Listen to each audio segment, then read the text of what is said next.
शुक्रवार 9 अगस्त 2024 इस दिन नागपंचमी का त्यौहार मनाया गया था। लेकिन क्या आपको पता है कि नागपंचमी क्यों मनाई जाती है? इसके पीछे भी एक कथा है। तो आइए आज मैं आपको वही कथा सुनाऊंगा। प्राचीन समय की बात है। एक सेठ जी के 7 पुत्र थे। सातों विवाहित थे। 7 में से सबसे छोटे बेटे की पत्नी बहुत श्रेष्ठ और चरित्रवान थी, लेकिन कोई उसका भाई नहीं था। एक दिन सबसे बड़ी बहू ने बाकी के बहुओं को घर की लिपाई करने के लिए कहा और खेत से मिट्टी लाने को कहा। तो सभी बहुएं अपना अपना सामान लेकर खेत में पहुंची। जैसे उन्होंने मिट्टी खोदना शुरू किया, वहां से एक सांप प्रकट हो गया।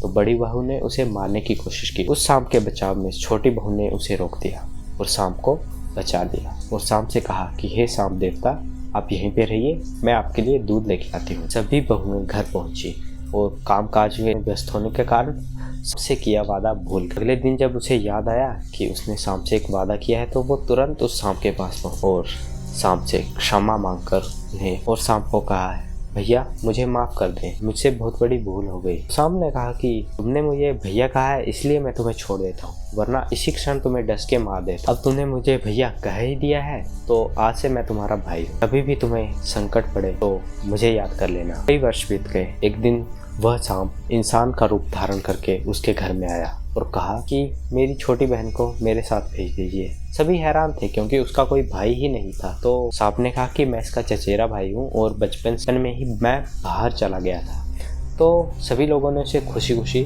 उसके साथ भेज। रास्ते में उस सांप ने अपना असली रूप ले लिया और उसे कहा कि तुम डरना मत, जहाँ भी तुम थक जाओगे तुम मेरी पूंछ पकड़ लेना। वह सांप उसे अपने घर में ले गया। सांप का घर और धन देखकर वह बहू आश्चर्यचकित हो गई। कई दिन वो वहाँ उस सांप के साथ रही। एक दिन जब सांप की माँ बाहर जा रही थी, तो छोटी बहू से कहा कि तुम अपने भाई को ठंडा दूध पिला देना। कामकाज में व्यस्त होने के कारण